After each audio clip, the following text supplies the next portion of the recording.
ರೈತರು ಬಂದರು ಕೇಳ್ಕೊಂಡು ಬಿಟ್ವಿ. ಈಗ ಸರ್ಕಾರ ಇದೆ ರೆಡ್ ಝೋನ್ ತೆಗಿಲಿ, ಇನ್ನು ರೈತರ ಅನುಕೂಲ. ಈಗ ನಾನೊಂದು ಹೇಳೋದು, ನಿಮ್ಮ ಕಾಲದಲ್ಲಿ ಯಾಕೆ ತೆಗಿಲಿಲ್ಲ ಹಂಗಾರೆ? 2018ರಲ್ಲಿ ಇದೇ ರೈತರು ದೇವೇಗೌಡರ ಹತ್ರ ನಿಮ್ಮ ಹತ್ರ ಬಂದ್ರಲ್ಲ, ನೀವು ಯಾಕೆ ತೆಗಿಲಿಲ್ಲ ಹಂಗಾರೆ? ಅವ್ರ ಸರ್ಕಾರ ಇತ್ತಲ್ವಾ, ತೆಗಿಬೋದಾಗಿತ್ತಲ್ವ? ಯಾರು ಇದನ್ನು ಹುಟ್ಟಾಕಿದ್ರಲ್ಲ ಅವರೇ ತೆಗಿಬೋದಾಗಿತ್ತಲ್ವ? ಈ ಯೋಜನೆ ಆಗಬೇಕು ನಡೀರಿ, ನನ್ನ ಕನಸಿನ ಕೂಸು ಅಂತ ಹೇಳಿಲ್ವಾ? ಈಗ ನಾನು ಮೊನ್ನೆ ಏನೋ ಒಂದು ಕೇಳ್ದೋ, ನಿಮ್ಮ ಮಾಧ್ಯಮದವ್ರು ಕೇಳವ್ರೆ, ಸರ್ ನಿಮ್ಮ ಜಾಗನೂ ಐತಲ್ಲ ಅಂತಂದರೆ ಅವರು ಕೇತ್ಗನಹಳ್ಳಿ ಜಾಗದ ಮಾತಾಡೋದು. ಭಾಳ ಬುದ್ಧಿವಂತರು ಅವರು. 60 ಎಕರೆ ತಮ್ಮ ಶ್ರೀಮತಿ ಹೆಸರಲ್ಲಿ ಮತ್ತು ಮಗನ ಹೆಸರಲ್ಲಿ ಇರತಕ್ಕಂಥದ್ದನ್ನ ಮಾತಾಡಿಲ್ಲ ಅವರು. ಕೇತ್ಗನಹಳ್ಳಿನ ಡಿವೇಟ್ ಮಾಡಿದ್ರು. ನೀವು ಮಾಧ್ಯಮದವ್ರು ಹೌದು ಅಂತ ಅದನ್ನೇ ಕೇಳ್ಕೊಂಬಂದು ನಾವೇನು ಮಾಡ್ಬೋದು? ಅವ್ರದ್ದು ಐತಲ್ಲ 60 ಎಕರೆ, ಬೇನಾಮಿ ಅಲ್ವಾ ಅದು? ಹೇಳಿ.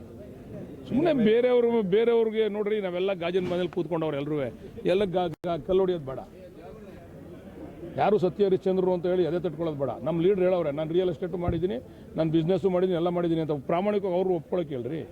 ಈಗ ಅಶೋಕ್ ಅಣ್ಣನ ಅವ್ರದ್ದು ಎಷ್ಟೈತೆ ಆದಾಯ, ಕುಮಾರಸ್ವಾಮಿ ಅವ್ರ ಕುಟುಂಬದವ್ರದ್ದು ಎಷ್ಟೈತೆ ಆದಾಯ, ಅದು ಎಲ್ಲಿಂದ ಬಂತು ಅಂತೇಳಿ ಪ್ರಾಮಾಣಿಕವಾಗಿ ನೀವು ಅದ್ರ ಬಗ್ಗೆ ವಿಮರ್ಶೆ ಮಾಡಿ. ಅವರು ಸ್ಟಾರ್ಟಿಂಗಲ್ಲಿ ಎಷ್ಟಿತ್ತು, ಹೆಂಗಾಯಿತು, ಈಗ ಎಷ್ಟೈತೆ, ಕುಮಾರಸ್ವಾಮಿ ಅವ್ರದ್ದು ಎಷ್ಟೈತೆ, ನಿಖಿಲ್ ಕುಮಾರಸ್ವಾಮಿ ಅವ್ರ ಹೆಸರಲ್ಲಿ ಎಷ್ಟೈತೆ, ಆಮೇಲೆ ಅವ್ರು ಬಾಲಕೃಷ್ಣೇಗೌಡರ ಹೆಸರು ಎಷ್ಟೈತೆ, ರೇವಣ್ಣ ಹೆಸರಲ್ಲಿ ಐತೆ, ರೇವಣ್ಣನ ಮಕ್ಕಳ ಹೆಸರಲ್ಲಿ ಎಷ್ಟೈತೆ, ಅವೆಲ್ಲ ಹೆಂಗೆ ಬಂತು? ನಮ್ಮ ನಾಯಕರು ಒಪ್ಕೊಂಡಂಗೆ ನೀವು ಒಪ್ಕೊಳ್ಳಿ ಪ್ರಾಮಾಣಿಕವಾಗಿ. ನಾನು ಬಿಸ್ನೆಸ್ ಮಾಡಿದ್ದೀನಿ, ನಾನು ಸಂಪಾದನೆ ಮಾಡಿದ್ದೀನಿ ಅಂತ ಕದ್ದು ಮುಚ್ಚಿ ಯಾಕೆ ಮಾತಾಡ್ತೀರ ನೀವು?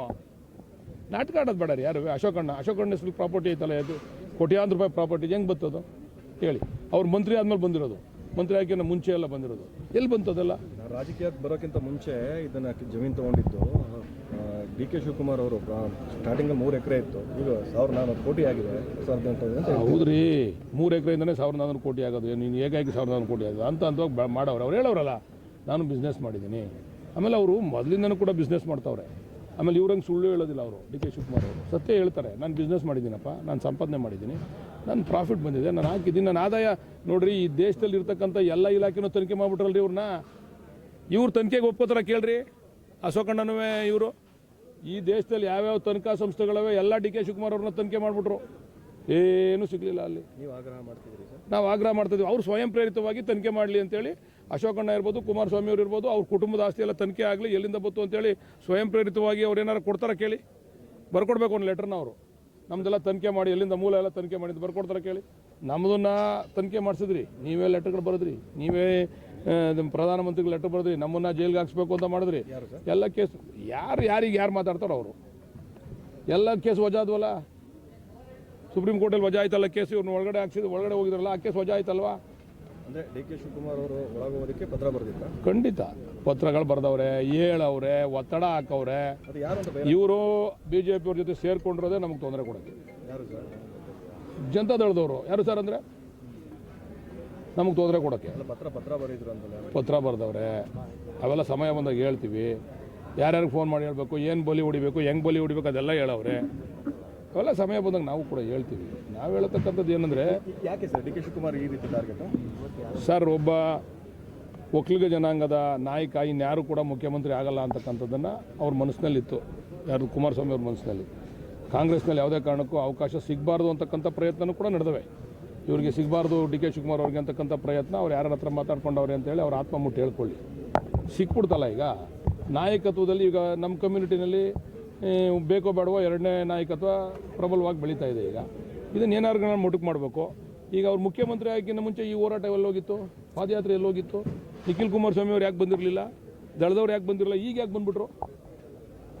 ಮುಖ್ಯಮಂತ್ರಿ ಆಗೋದಕ್ಕಿಂತ ಮುಂಚೆನೂ ಇತ್ತಲ್ಲ ಇಶ್ಯೂ, ಅವಾಗ ಯಾಕೆ ಇಷ್ಟು ಸೀರಿಯಸ್ ಆಗಿ ತೊಗೊಳ್ಳಿಲ್ಲ?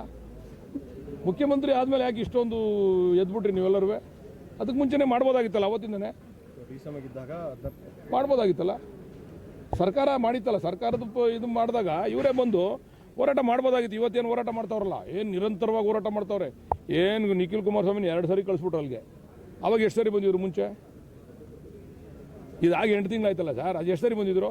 ಇವ್ರು ಮುಖ್ಯಮಂತ್ರಿ ಆದಮೇಲೆ 2 ಸರಿ ಬಂದವ್ರು ನಿಖಿಲ್ ಕುಮಾರಸ್ವಾಮಿ. ಅಂದರೆ ಇವರು ವೆಂಜನ್ಸ್ ಪೊಲಿಟಿಕ್ಸ್ನ ಬಿಡಬೇಕು. ವೆಂಜನ್ಸ್ ಇದೆಯಲ್ಲ, ಅದನ್ನು ಬಿಡಬೇಕು. ತೀರ್ಮಾನ ಜನ ಮಾಡ್ತಾರ್ರಿ. ನಮ್ಮನ್ನು ಮನೆಗೆ ಕಳಿಸಿ ನಿಮ್ಮನ್ನು ಗೆಲ್ಲಿಸ್ತಾರಲ್ಲ, ಅವತ್ತು ನೀವೇನು ಬೇಕಾದ್ರೂ ಮಾಡ್ಕೊಳ್ಳಿ. ನೀವು ಗೆದ್ದಾಗ ಏನು ಮಾಡೋಕ್ಕಾಗಲಿಲ್ವಲ್ಲ. ಈಗ ನಿಮ್ಗೆ ಅಧಿಕಾರನೇ ಸಿಕ್ಕಿಲ್ಲ ಅಂತಂದರೆ ನಾವು ಒಪ್ಕೋತಿದ್ದೋ. ನಿಮ್ಗೆ ಅಧಿಕಾರ ಕೊಟ್ಟಾಗ ನೀವೇನು ಮಾಡೋಕ್ಕಾಗಲಿಲ್ವಲ್ಲ. ಈಗ ನಮ್ಗೆ ಅಧಿಕಾರ ಕೊಟ್ಟಾಗ ನಾವೇನೋ ಮಾಡ್ತಾ ಇದ್ದೀವಿ.